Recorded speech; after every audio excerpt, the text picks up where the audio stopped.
Welcome to Crypto BS. I'm Al. And I'm Craig. And welcome to the show. We talk a little bit about what's going on in the real world, talk a little bit about crypto news, and a little bit of traditional market on occasion.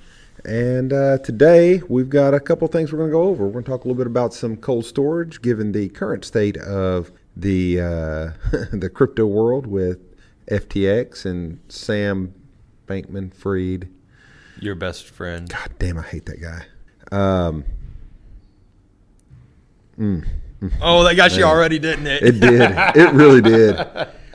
At the end of the day, he's an absolute piece of garbage. His whole team is garbage.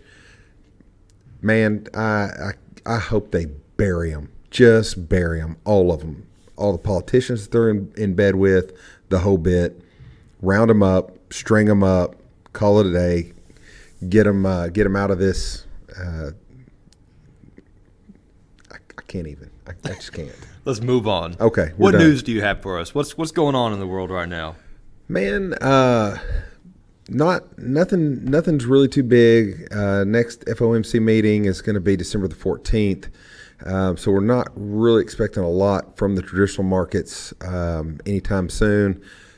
Generally, in the markets altogether, December and January is usually a slower time, usually a pullback in that time frame. So there's kind of things I'm looking for on the big scale of everything. China's got their COVID lockdowns that are happening at this point. War in Ukraine is still going on. So there's nothing big that looks like it's going to be positive or negative coming up anytime soon. Well, I'd like to challenge that slightly. Challenge away. Do you think job reports are going to be better next month? Oh, man. Holiday season, lots of temporary jobs. Yeah, but on those job reports, I think that those are pulled out of the job reports. The seasonal. What about inflation numbers? Gas prices have been going down pretty heavily lately. They have, but we're still pulling from the strategic oil reserves, and we're getting mighty low with that. Now, it might be a very temporary and a bit of a fluke good report, but do you think it could be? What are the odds that it could be a good report next month? Good in terms of better than it was last month. Oh, I think that everything at this point is pointing towards those being better numbers. But I also think that some of that is it's not wholly accurate. I think that the way that the numbers are twisted make it look better than what it really is. And I think it's a false sense of security. However, well, that's fine as long as the market reacts the way that it's supposed to. And I think that all of that is fine, but I don't think that the overall impact is going to be super positive, because at the end of the day, it's the end of the year. And so there are a lot of people that are selling now for a loss just to buy back in at the first of the year to help offset some of those taxes. So they're going to take their losses. In general, that January timeframe, there's not many people buying. They're still recovering from all the holiday seasonal purchases. They're trying to get their credit cards paid down. So usually that December and January timeframe are a little bit lower. How about interest rate hikes? Do you think there'll be another 0.5 or 0.75 hike, or will this be the first time that they do no rate hike? No, they're still going to do a rate hike. I think we'll still be looking at probably a half a point is what my estimate is going to be. I don't think they're going to go through a full 0.75, because the information that we've gotten over the last 2 months has been cautiously good. But I don't think that he's ready to take his foot completely off the gas. Okay, so we're looking at a fluke good report on maybe jobs, but definitely inflation and holiday season sales and reports. And we are coming out of COVID, so maybe holiday spending will be up. We don't know. And we're also looking at a rate hike that may be lower than it was last month. You don't think those things could, I'm not saying they will, but could lead to a little bit of bump in the market? No. I think we'll more or less be sideways. I don't think it's going to be a huge net push up, and I don't think that the spending numbers are going to be that good. You know, the department stores, your Target, Walmart, and then the Amazon element for, the online aspect of it. They're expecting the numbers to be lower through the year over year. They're expecting the numbers to be lower. And I agree with that. It's whether or not they hit those numbers. Are they as low as they thought they were going to be? And that's really what the question is. At the end of the day, people don't have as much income due to the spending on the goods that they have to have. Because while gas may be coming down right now for the holiday season, the store prices for food and durable goods hasn't come down.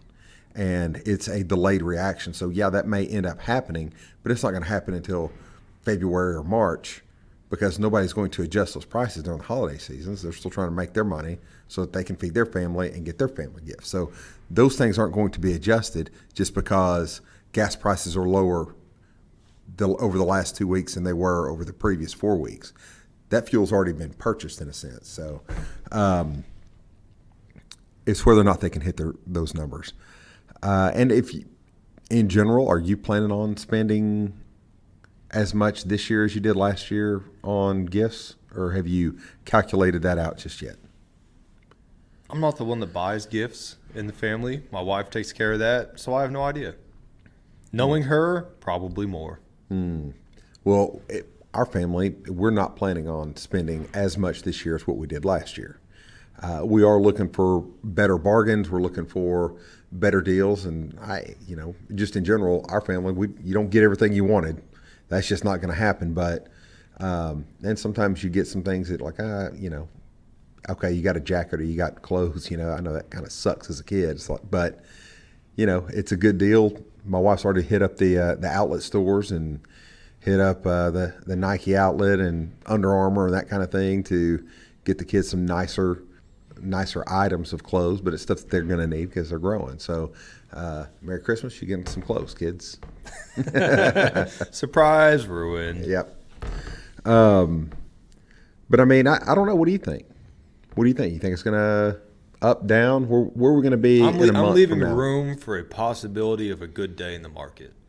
I'm not saying it will. I'm saying that I'm open to if somebody for whatever reason was like, Craig, when the report comes out on December 14th, yeah, the market's going to go up.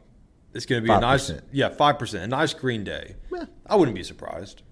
I could see that. But at the same time, if they told me, Craig, the market's going to go down 5% on that day, I would be surprised. I'd be surprised. So, I'm leaving. I expect more or less flat with the possibility of a good day. Well, okay. I can a 5% margin either way for me is really not that big. And we're talking like Bitcoin up $1,000. That's pretty significant. It's $1,000, but it's just over 5%.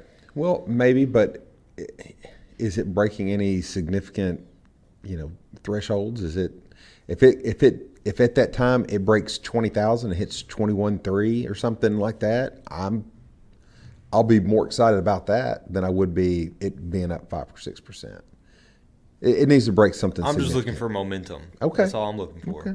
So, do you have a price prediction for, let's say, January the 5th? Let's give it after New Year's. Just January 5th. That leaves a lot of room for error, but I see Bitcoin as a floor in the upper 15s and a resistance at the top right now around mid to high 17s. I think the news comes out.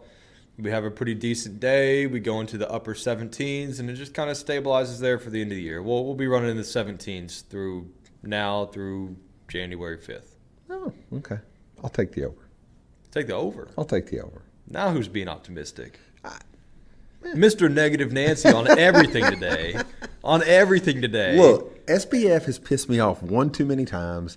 I called that shit 3 months ago when we're sitting here and we're talking about all the shorts. 80% of the shorts that were happening were on FTX. I told y'all then that shit didn't smell right. Something was up with this. Things don't make sense. I'm not bit boy that's out, running the guy down and trying to hem him up on every aspect of it. But the whole thing was shady, and it just didn't smell right from the get-go. I called it back then, and I was right. I just didn't know how it was going to be right at the end. But anyways, that's between here and there. I'm done talking about that piece of garbage. How about some good news? I like good news. Band protocol. Currently, it's up a little over 20%. Looks like there's some support at 225, 230. And the RSI is pretty hot on it. It's well over 75 on the 15, the 1 hour, and the 4 hour. And I was trying to find some news on what's driving it up. I do own some band. Do you have any band? Nope.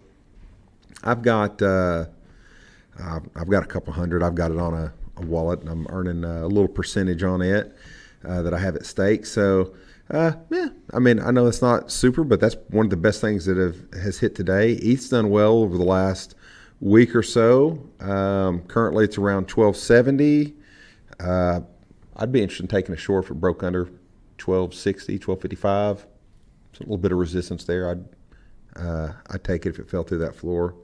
And Matic, I bought some Matic. I bought some 2 weeks ago. I know that we've missed a little bit of time around Thanksgiving because we're off for the holidays, but I bought some in the upper 70s, around 78 cents. Bought a little bit more at about 88 cents. It's over 90 cents right now, and I'd be interested to add to my bags again if it falls back below. I do like Matic. I've always loved Matic. We both love Matic. It's not bad. It's not bad. Get out of here. It's going to be great. It's going to be huge. I hope it's great. I bet it is. I really do. Oh, boy. Would you rather? Would you rather? Would you rather drop $1,000 on Matic or $1,000 on ETH? Matic. $1,000 on Matic or $1,000 on Bitcoin? Matic. Is there something that you would rather drop $1,000 on than Matic? Is there something out there that you think really has the potential to be the next hard protocol that really hits? Maybe not even something that's going to go through the ceiling. I'm not necessarily saying, hey, get in it because it's going to give you a 100x return, but something that's going to be solid. Or would you go with something that's for a huge return? I don't think there's anything I like long term better than Matic right now. I kind of I think it's at the top of my list. It's pretty high for me as well. I do have one other thing that we did not talk about before the show started, and don't look at me like that because I've got a blast from the past for you today. Oh, jeez. Because there was one other one that had a pretty big run up. Burger. My boy Burger. Hey, man, Burger blew up this morning. I think it was up around 20 or 25%. It came across my my list when I was looking through some of the things. Are you withholding information from me? Look, I can't help that you didn't go look at it this morning. Listen, you know we can short Burger, right? We can. It's pretty hot. You can look at it right now and see where it's at? I'm going to look at it. You keep jabbing away over there. All right. I'm going to do some real work. So that, for me, what I'm looking at right now, again, if ETH kind of falls through that floor at that 29.50, 25, or 12.55, 12.59 range, if it falls through that, I'd be interested in doing a short there. If Matic goes back below 90 cents, I would look to add to it for my long-term bags. Again, not using any leverage with any of that. And I'm not looking to do a whole lot of leverage anything right now with as dangerous as the market has been here lately. And the other big news, Coinbase is ending support for its wallets to support Ripple, ETH Classic, Bitcoin Cash, and XLM, and they're saying it's due to lack of usage. Well, XRP hasn't been used on Coinbase because they pulled it. They wouldn't let anybody trade it, so of course it's not going to be. Something doesn't smell right with this. They're still in their lawsuit. All that stuff is still shaking out. I wonder if they know something. This is the first time that Coinbase has pulled any of the major assets from usage, and I don't understand why they would end support for any of them. It's not costing them anything. It's not like they're having to run some super maintenance on those wallets to keep these up and going or anything. It's a lot harder to add to it than it is to just stop it. It just doesn't make sense to me. Something is up with this. Maybe it's a signal to buy Ripple, or maybe it's a signal to sell all the Ripple you've got because Coinbase knows something that we don't. But interesting. Keep an eye on this going forward. Something with this just doesn't quite smell right. How's Burger looking?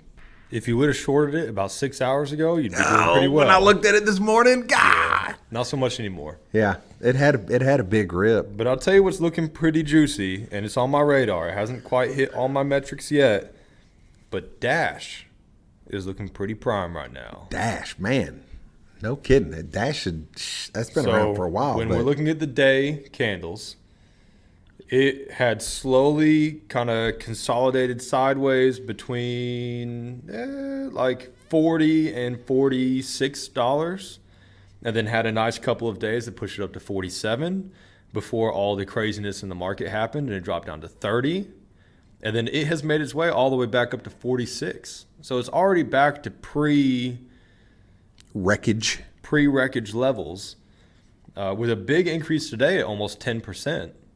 So a 10% increase on the day, pre-wreckage levels, and the RSI on the day is at 65. The RSI on the 4 hours at 79, and the RSI on the 60 is at 74. So I'll wait to see what happens with it, but it does seem like this could be a nice time to short Dash. Interesting. I guess the other big news is that Brazil is voting for Bitcoin to become a currency, and I think that's really good news. It's a pretty big country. There's a lot of people there, and they need some stability within their markets.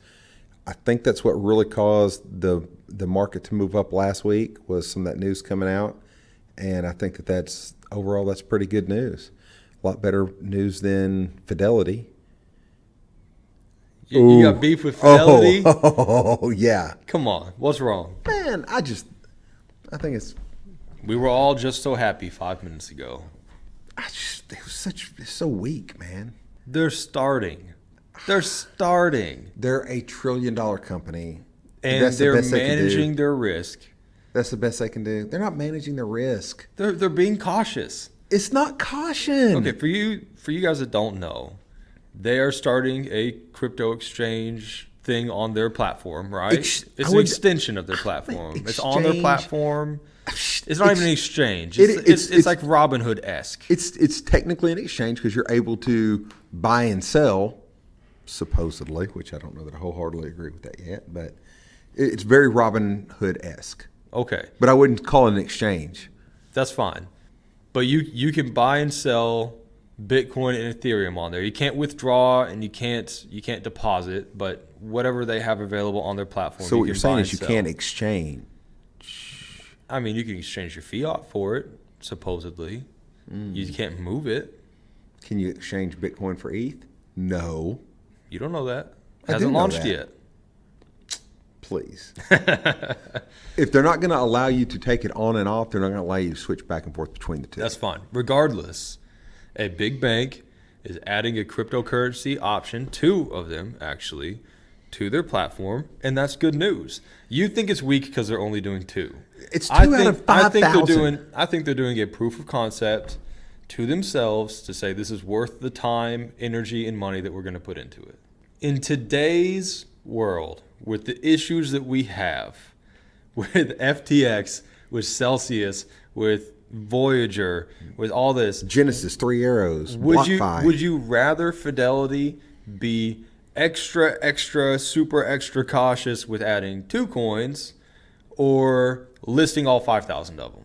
I would not rather than list all 5,000. Okay, so they have to have some caution. Well, I think that some. I think that everyone should have some. Nobody just starts out with listing all. There's not a exchange out there that does all 5,000 of them. Okay. But should they match the amount of coins that Coinbase has?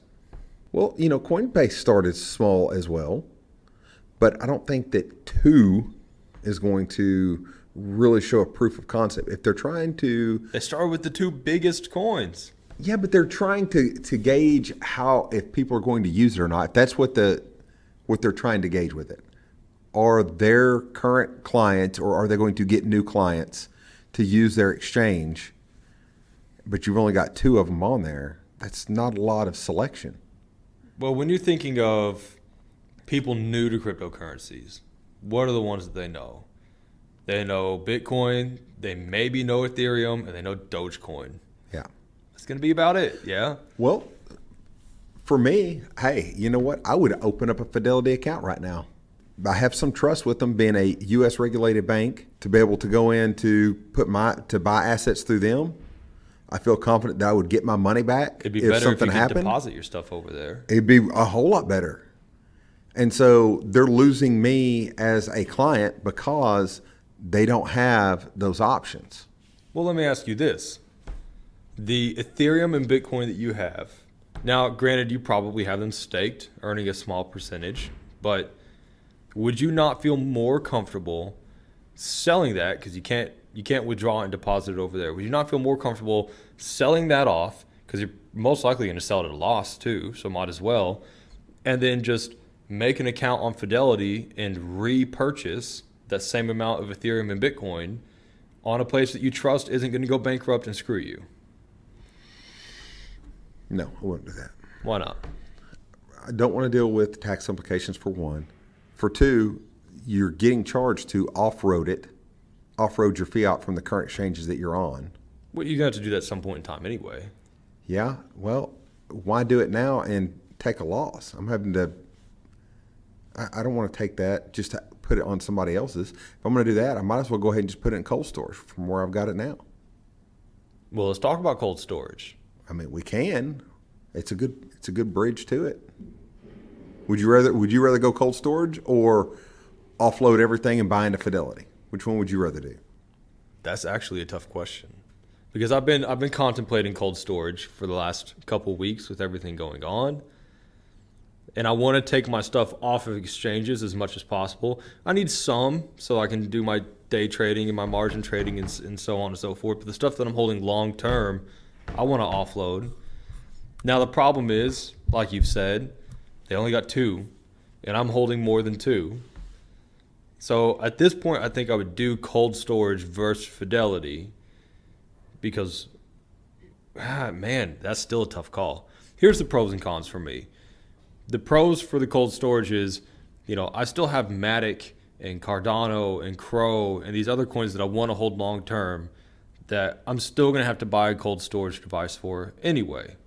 So if I made a Fidelity account versus cold storage, I'm still risking all those things that I want to hold on the exchanges that they're on right now. So Fidelity doesn't replace the cold storage, but for the Bitcoin and Ethereum that I could repurchase on there, I mean, I don't trust anything more than that. They're going to be so heavily regulated, and there's nothing to say that I don't break or lose my cold storage device. Even if you break or lose it, you still have all of your assets. You can still log in without that device. You can still log in with your 20 words to get into it. You don't have to have it. There's a layer of risk. It may be a small risk, but what if I misplace I'm not going to memorize those 20 words or 20 characters or whatever it happens to be. There's a layer of risk where worst case scenario, something goes wrong and I lose all my assets. Whereas with Fidelity, there is still a worst case scenario where that happens, but it's much, much less likely. So what are you going to do? Well, luckily, I don't have to do either of them. I could just trust the exchanges, which I don't want to do. I still lean towards cold storage, but another idea is, we said earlier, Fidelity was being Robinhood-esque. Robinhood is still another U.S. company that's heavily regulated, and they have more cryptocurrencies available now than they once had.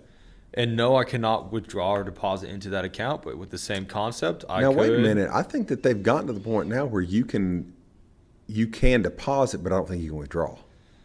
I know that they have their crypto wallet, but there's also a big waiting list, and I don't think I've made it through that list. Okay. So, have you made it through that list? I haven't gotten any information. Yeah, I don't think either of us have. I don't even remember. Did I even apply for that? Yes, you did. I did? Okay. Yeah, because you referred me and I got you moved halfway up the list. But either way, I could, depending on how many coins. Surely they have Matic by now, right? Who? Surely Robinhood. I'll look that up. But if they have enough, Matic. Yeah, they've got Matic. yeah, if they have enough of these coins that I could just sell out of on my accounts, move to fiat, go buy back on Robinhood, maybe that's my good middle ground of I'm not going to the big dog of Fidelity that only has two options, but I'm still going to a U.S. company that is heavily regulated and has more options. And I have a little bit of faith in Robinhood, a little bit, more than I do any of these crypto exchanges. Well, when Benton was on with us during the last show, he didn't think there was going to be any problem with Crypto.com or with Gemini. It's like he missed on the Gemini one. If you had anything in their earn program, it's currently locked up. It looks like Genesis may end up pulling out of the bankruptcy. Somebody may come in there and buy them out. But Gemini, they're based out of New York. It doesn't get more highly regulated than having to get a bit license through the state of New York. There's a reason why they're one of the only ones that are in New York. So what in the hell did that bit license do? What regulation did they have in place there that protected anybody's assets? They haven't done shit. The lack of regulation. We can go back to our discussion 3 months ago on do we need regulation or not? And you were like, hey, no, Wild Wild West. Indeed. And I think we need something to protect the investors. And I said that then. And now look at us. We're in that same boat. How do you feel now? Mixed feelings. And I got no mixed feelings at all. These are digital assets. They're not securities. They need to be in a completely separate regulation, and they need to be regulated by somebody other than the SEC or the CFTC or anything else that has a C in it. They need to be their own. We need exchange to step up and say that these assets are yours when they're on our exchange. That's true too. I mean, you don't need regulation if you can free market into an exchange that ends up being what we need. I mean, if Celsius had terms and conditions that said all the assets you put on ours, we just manage, but at the end of the day, they're yours, nobody would be in the mess that they are. They can't freeze that. That's your assets. But that's not. They're all set up as when you put these assets on our exchange, they're now our assets that you are allowed to withdraw as long as we say so. And that ain't going to fly. I think moving forward, you'll probably see either more transparency of the holdings of the exchanges, which is what's coming along right now. That's what's happening. But I think some people, eventually there's going to be a big enough influence to say, we need these terms changed. And maybe that can't happen with the way that they're trying to lend them out, because if they're not their assets, they can't lend them out and make money on their own with it. But maybe one day there will be an exchange that comes through and says these assets are yours, and the only way that we're going to make money on this exchange is through our fees of you trading. And that's that. And then, I mean, sure, regulation would still protect you, but I think these shortcomings that we're seeing before us are going to pave a way to a more transparent and more fair exchange market leading forward. Well, I hope that that's the case. Me as well. Now, going backwards just a little bit, Robinhood. Would you like to guess how many cryptocurrencies they have that are tradable? Because they have some on there that you can monitor. You can see the charts. Tradable. 16. Very good guess. 19. Yeah. 19 of them. Matic is one, of course. We got Bitcoin and Ethereum. Now, one of them that they count on the list is USDC. Okay. Why? But okay. Cardano is on there. So 4 of my top 5 holdings are right there. Bitcoin, Ethereum, Cardano, Matic. They're just missing Crow. They don't have Crow. But they have Avalanche and Uniswap, Chainlink, Stellar, Tezos, Aave, Compound. Doge. I skipped the meme coins. Yeah, they got Doge and Shiba and... I didn't realize that Shiba on there. Yeah, they got Litecoin, Stellar, Bitcoin Cash, Bitcoin SV. They got a good amount. Regulated, but not transferable. Ups and downs. I would be very tempted to, in lieu of getting a cold storage device, just transfer to fiat, move over to Robinhood, feel good. Well, let me throw this out there. Is there a chance that the Robinhood exchange goes under and you lose those assets? Are the assets mine? I don't know. I mean, is it different if it's a stock on there versus a cryptocurrency on there? Might be something worth investigating. Probably. That's a big deal. Yeah. What if on that you don't own either one? And it's just like the crypto exchanges that are now, but you're not really owning either one of those assets. I don't think Surely they can't do that. Surely. Don't call me There's surely. no way. There is a way. It's government regulated. Everything they do is shady. There's always loopholes in there. If there's not, Sam Bankman-Fried would be arrested right now already. I mean, they went and got the Kardashian. The SEC did, made her pay a fine for what she was recommending. But yet Sam Bankman-Fried steals $40 billion from people, and they don't go get his ass. I just love that you're talking about it again. God, man. Well, I mean, what gets me is that whether it's what he says, which is, oh, well, I didn't know, then, bro, if you don't know, you shouldn't be in charge of shit. Or he was complicit and went in with it, and he schemed it all and designed it that way. It can't be accidental. There's way too much going on for this to be an accident. And there's way too many politicians that are involved in this also. And that whole deal is what's probably what has kept his butt out of jail for now, but I don't know if it's going to keep it out the whole time. But I hope all those politicians get caught up in this too. But they're pretty slick. Boy, that'd be a fun time. Yeah, they're pretty slick. So we'll see. You got any calls for the week? Yeah, my calls. Matic under 90. I'd look to add and keep that as a long-term hold. Short ETH if it breaks below that 1259, and especially if it breaks through, comes back and retests it. I'd look to short it. Not huge leverage on it, but again, we're not financial advisors, so this is all for fun. Well, all right. All right. It's been a good time. Great time. I'm Al. I'm Ted. Signing off.